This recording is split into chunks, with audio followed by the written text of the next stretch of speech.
Bonjour et bienvenue à tous. Tigboro, Dadi interpelle leurs avocats. Nous souffrons, nous sommes des pères de famille. De vous opposer nos avocats au tribunal. Ce n'est pas normal. J'estime bien que ce qui vient de se passer, et pour mon petite expérience, il y a toujours ces situations de ce genre en matière de procès pénal, où à des moments donnés, les avocats peuvent juger nécessaire de bouder la salle. Tout ça, ça se fait. Mais Monsieur le Président, Monsieur les assesseurs, c'est une doléance que je vous adresse personnellement et aussi à Monsieur le procureur et assesseur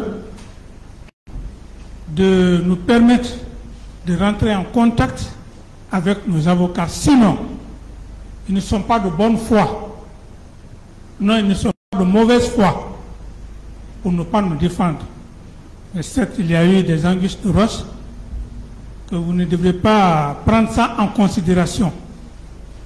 On a tous suivi le débat, quand bien même qu'on n'est pas professionnel, mais on a suivi, vous avez pris une décision très sage. Cette décision, elle est vraiment sage, qu'on le veuille, oui ou non.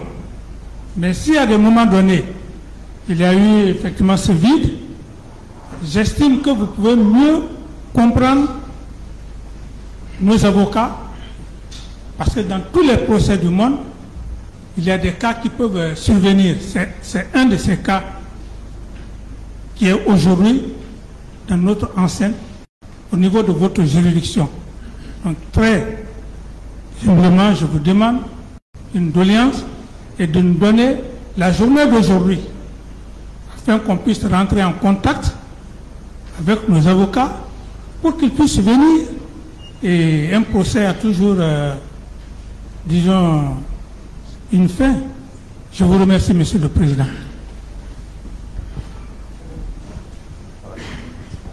Merci, Monsieur le Président. C'est juste emboîter le pas du président Dadis pour vous dire simplement que nous comprenons votre démarche, nous comprenons aussi votre sérénité depuis le début, votre impartialité. Alors, on se connaît tous ici, on est tous des Guinéens, comme tantôt le grand frère Amidou Bari, qui est un doyen, a toujours répété aussi le bien fondé, l'objectif réel de ce procès, nous le savons tous. Sinon, le sécurité à Doumbouya est trop de problèmes. La Guinée a connu beaucoup de choses.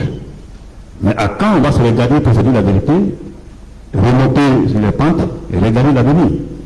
Je pense que c'est l'objectif, l'un des objectifs essentiels de ce procès. Il a toujours répété ici. Et comme il a dit, votre décision ne nous a pas paru compliquée. Nous sommes dans un procès, le débat continuel. Nous sommes prêts, on est tous prêts.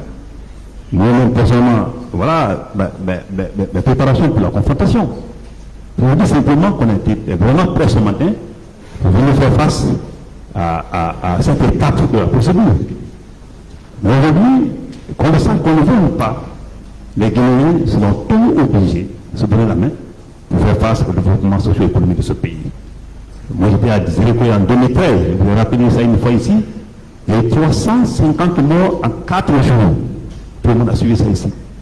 Les gens qui viennent là, ils étaient avec nous là-bas. Mais aujourd'hui, le procès du 28 septembre, c'est un procès thématique. Aujourd'hui, c'est un procès qui a été entendu par tout le monde, par tous les Guinéens. J'ai dit, finir ce procès, ça va nous faire déboucher. Vers où? Vers la paix, vers la réconciliation, comme le doyen a toujours dit. Et je pense que c'est votre raison d'être ici. Une fois encore, moi je pense que, même pas nous, le procureur ou d'autres instances judiciaires, sait qu'est-ce qu'il faut faire pour contacter les avocats là. Pendant que il s'agit, comme je vous ai dit, il faut que vous vous impliquiez tous pour qu'ils reviennent à le meilleur sentiment et pour que nous puissions continuer ce débat. Certainement, comme le procureur a dit, il a consulté l'ordre des avocats. Je pense que c'est une piste encore favorable, qu'il faut encore reconsulter pour que ce ordre-là puisse joindre nos avocats qui vont nous voir. Parce qu'il n'y en a pas de téléphone, il faut reconnaître. Et vous voyez que cet ordre-là, aujourd'hui même, les avocats puissent nous voir et qu'on leur dise, à cause de nous, allez au procès. Nous voulons vraiment que ça finisse. Le procès de Nuremberg, 45-46, et après quelques mois, et c'est fini. Et vous voyez, quoi qu'il arrive, les gens, vous et moi, procureur et moi, ou d'autres avocats ici, moi, c'est regarder, dans la rue, moi, c'est à frère. Nous sommes appelés à ça. Donc, une fois encore, nous vous demandons de bien vouloir mettre tout ce que vous devez mettre dans la balance pour que nos avocats reprennent le débat et pour que nous finissions avec ce procès. Je vous remercie. Voilà, merci aux uns et aux autres. Ah, un avocat qui est là.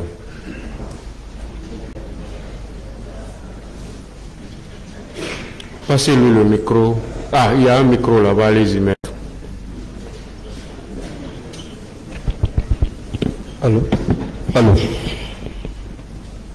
Merci, M. le Président. Honorable assesseur. Loin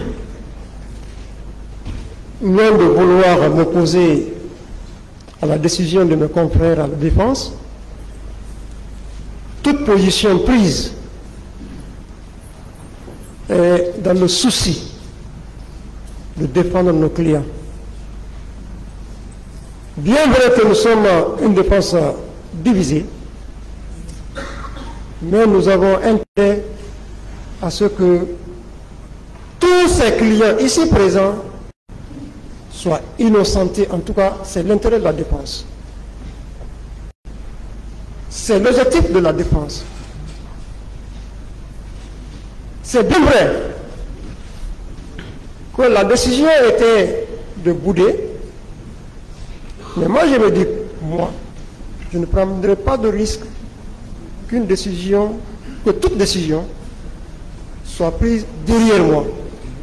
C'est pourquoi je viens de vive voix porter la voix de mes clients pour nous faciliter notre tâche de défense vu le temps que nous avons déjà passé en détention. 16 ans pour certains, 14 ans pour d'autres. Nous n'aimerions pas, pour une raison ou une autre, revenir à un autre procès, revenir à autre discussion dissidente qui pourrait davantage nous retarder dans notre défense. Il y a eu de trop de temps passé en détention, M. le Président. Je tenais, c'est ma raison d'être ici, à cette audience. Je ne viens pas étant là seul que l'audience puisse se tenir. Je ne peux pas. Je ne peux pas. Mais je tiens à dire au tribunal de voir que mes clients ont souffert, de s'entendre avec la défense, de comprendre la défense. C'est ce que nous voudrions. Je ne porte pas le message de la défense, mais c'est ma volonté. C'est ma volonté qu'on s'entende, qu'on vienne à de meilleurs sentiments, M. le Président. Je ne veux pas rentrer dans d'autres détails de procédure, mais c'est ce que je tenais à déclarer. Voilà ma position, M. le Président. Merci, maître. Voilà. Le tribunal a entendu tout le monde. Et vous savez, depuis le début de ce procès, ce tribunal a tout fait pour que on a commencé ensemble ce procès, pour qu'on puisse terminer ensemble ce procès. Vous savez, ce procès n'appartient pas à ce tribunal, c'est-à-dire cette composition, moi et mes assesseurs. Ce procès, ce n'est pas pour nous. Nous ne faisons que notre travail. Nous rendons que la justice au nom du peuple de Guinée. Quand maître dit qu'il faut qu'on s'entende et qu'il faut qu'on revienne à de meilleurs sentiments pour pouvoir continuer, ce tribunal n'a de problème avec personne, à ce que je sache. pas avec la défense. Parce que nous ne savons pas. D'habitude, la défense, le lundi passé, la défense nous a envoyé des représentants, 2 représentants, pour venir nous dire ce que toute la défense pensait. Il avait demandé un sursis à statuer. Il avait fait un recours devant la cour d'appel. Et ce jour, toutes les 2 parties se sont opposées, c'est-à-dire le ministère public et la partie civile se sont opposées. Et le tribunal a suivi la défense en ordonnant sursis à statuer jusqu'à ce que la cour d'appel se prononce sur la requête déposée par la défense. Parce qu'on s'est dit que nous, tribunal, on ne peut pas être juge de notre propre décision. Certes, on a rendu une décision, quelle que soit l'appellation qu'on peut la donner, mais c'était une décision. Et si une partie n'est pas d'accord, on ne peut pas juger notre propre décision. On a des juges qui sont au-dessus de nous. Donc c'est pourquoi nous avons décidé ce jour de surseoir à statuer. Quelques jours après, la cour d'appel a rendu la décision. Et M. Marcel Guilawogui vient de dire qu'il a appris que la cour a rejeté. Je ne sais pas, il a appris de qui, mais effectivement, la cour a rejeté. Et quand M. Kamara Moussa Dadis dit qu'un de ses conseils lui aurait dit que la décision ne leur a pas été notifiée, certes, vous êtes c'est vrai que vous n'êtes pas de la matière, vous ne le savez pas, mais quand une partie saisit un juge d'une requête, moi je suis un juge, je réponds aux requêtes en longueur de journée. Quand on saisit un juge d'une requête, ce n'est pas le juge qui notifie la réponse, c'est la partie même qui vient vers le juge, c'est même pas vers le juge, c'est au greffe. C'est la partie même qui vient chercher, les avocats sont dans la salle, ils le savent. Ce n'est pas le juge qui appelle la partie pour dire « Venez, on a rendu une décision ». À partir du moment où c'est vous qui avez saisi le juge d'une requête, c'est vous qui venez encore pour connaître la suite. C'est comme ça se passe. On n'invente rien. Tout le monde le sait. Les avocats de la partie civile, les avocats de la défense, tout le monde sait que c'est comme ça se passe. J'ai beaucoup de requêtes en ce moment sur ma table, ici au bureau, que j'ai traitées. Quand je vais finir de traiter, que j'accède ou bien que je rejette, ce sont les parties qui viennent chercher. On ne notifie jamais, jamais, ça ne s'est jamais fait, ça n'existe jamais dans la législation guinéenne. Je dis jamais, ça n'existe pas, nulle part. Donc si un conseil dit on ne m'a pas notifié, une requête, une ordonnance qui a été rendue sur la base d'une requête, ça ne s'est jamais fait. C'est la partie qui a demandé, c'est cette partie qui vient encore chercher la réponse. Nous avons la réponse parce qu'on a cherché. On était soucieux de savoir la suite. On a la réponse. Mais si la partie même qui a fait la requête dit qu'elle ne lui a pas notifié la décision, là ça devient autre chose. Ça devient compliqué. Parce que c'est elle qui devait courir la première pour venir connaître la suite qu'on a réservée à sa demande. C'est comme ça se passe. Vous n'êtes pas des professionnels, mais je prends soin de vous expliquer cela. C'est comme ça se passe.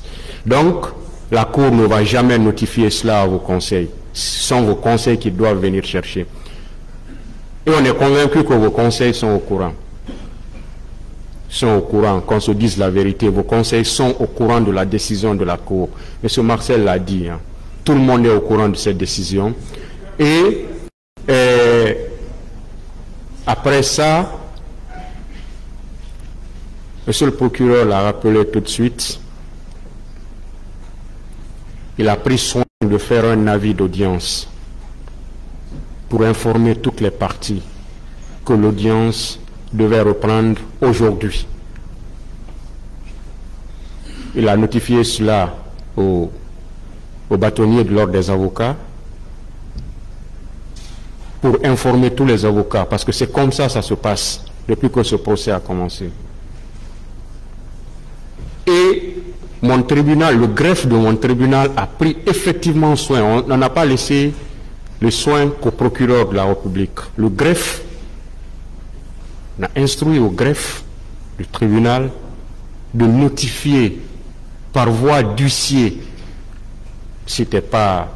on n'était pas obligé de le faire. Rien ne nous oblige à le faire. Aucune prescription légale ne nous oblige à le faire. Mais on l'a fait, parce que ce n'est pas interdit aussi.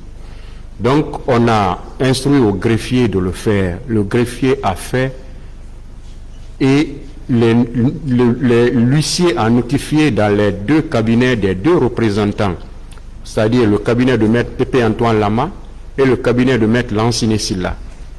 Maître Pépé Antoine Lama a déchargé de sa propre main, j'ai vu. Il a déchargé de sa propre main pour savoir que l'audience devait avoir lieu aujourd'hui. Et Maître Lanciné Silla a reçu également pour savoir que l'audience devait avoir lieu ce matin. On fait tout ça pourquoi? On ne le fait pas pour nous, ce n'est pas pour ce tribunal. Quand je dis ce tribunal, c'est nous. On le fait beaucoup plus parce qu'on nous a confié un travail. Et nous savons qu'au-delà de ça, il y a des pères de famille qui sont quelque part en prison, qui doivent connaître le sort qui leur est réservé. Aujourd'hui, personne ne sait, personne ne peut dire que X sera condamné, que X sera libéré, relaxé. Personne ne peut le dire. C'est à la fin du procès qu'on peut le savoir. Donc, il faut que tout le monde, franchement, s'y mette. Vous avez parlé, le tribunal vous a entendu. Et le tribunal est vraiment sensible à tout ce que vous venez de dire. Il est vraiment sensible à tout ce que vous venez de dire. On vous a écouté avec beaucoup d'attention. Mais il faut que vos conseils acceptent. Il faut qu'ils acceptent. Le tribunal n'est l'adversaire de personne. Le tribunal reste arbitre, il reste juge. Mais il faut que toutes les parties comprennent cela. Quand vous dites qu'on est patient, ce n'est pas parce qu'on est patient, on est en train de faire notre travail. C'est tout. Quand on est arbitre, on va essuyer 2 fois des coups.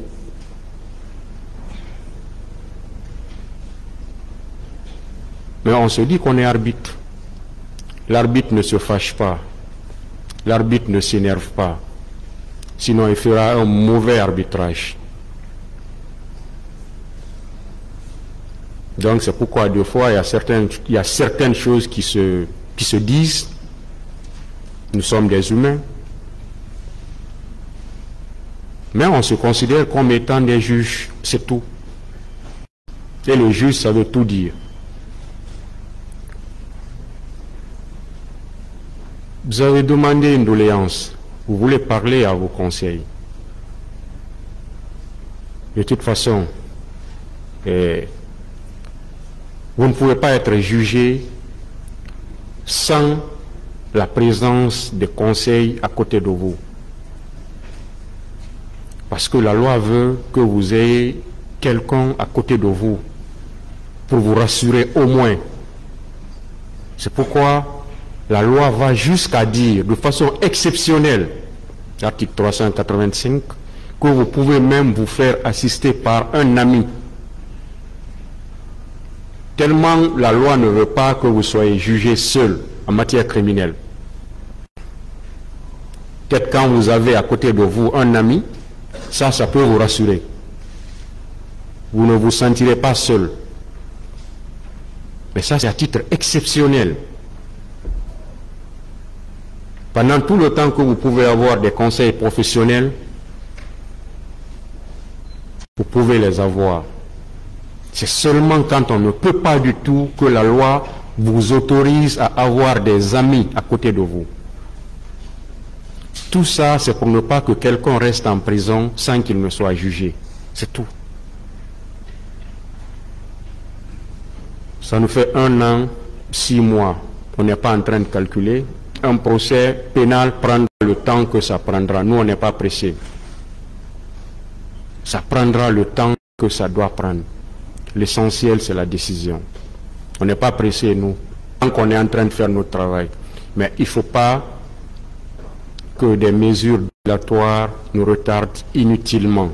Il ne faut pas qu'on perde du temps inutilement, alors qu'on pouvait mettre ce temps à profit pour pouvoir faire quelque chose. La semaine passée, on a perdu toute la semaine. Cette semaine, si on doit perdre encore cette semaine, vous voyez ce que ça fait. Une fois de plus, on n'est pas pressé. Hein. Mais il faut qu'à un certain moment, qu'on arrête de faire certaines choses. Le tribunal vous permettra de discuter avec vos conseils. On souhaite que vous vous compreniez avec vos conseils. Mais si vous ne vous comprenez pas avec vos conseils, le tribunal sera obligé d'en commettre ou de demander la commission des avocats pour vous. Parce qu'aujourd'hui, on ne sait pas pourquoi vos conseils ne sont pas là. On ne le sait pas. Ils ont fait un recours devant la cour d'appel. La cour d'appel s'est prononcée. La cour d'appel même a demandé la continuation des débats. La décision est là. Elle est claire. Elle a demandé la continuation des débats.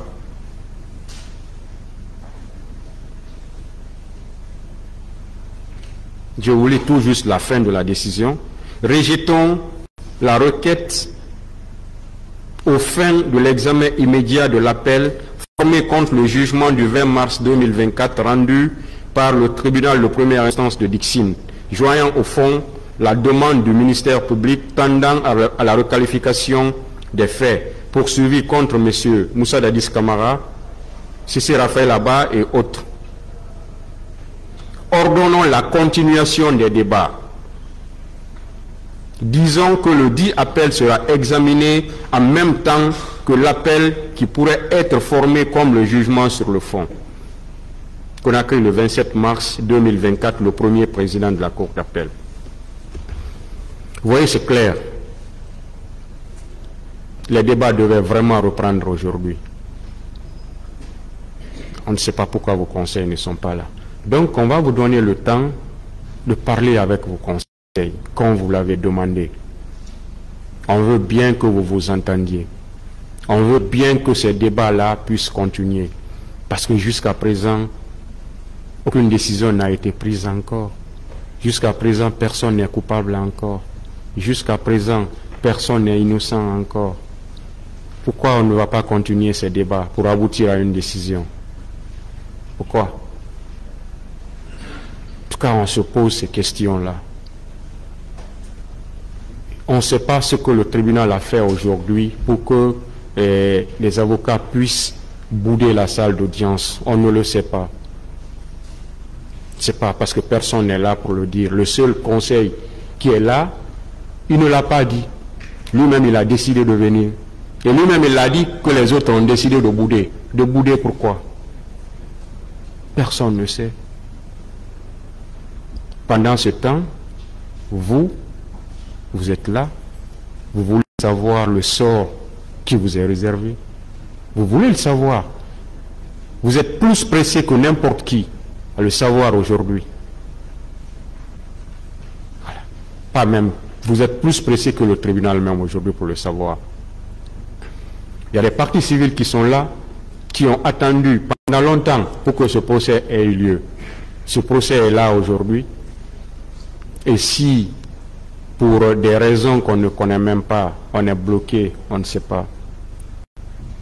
Donc c'est pourquoi, une fois de plus, on va vous demander discuté avec vos conseils. Le tribunal voulait renvoyer cette affaire à la date de demain. Quand vous-même vous demandez qu'on vous donne 2 jours, qu'on vous donne aujourd'hui et demain pour pouvoir discuter avec eux, je pense qu'on va vous suivre. Sinon, nous on renvoyait à la date de demain. Mais on va vous suivre. Voilà.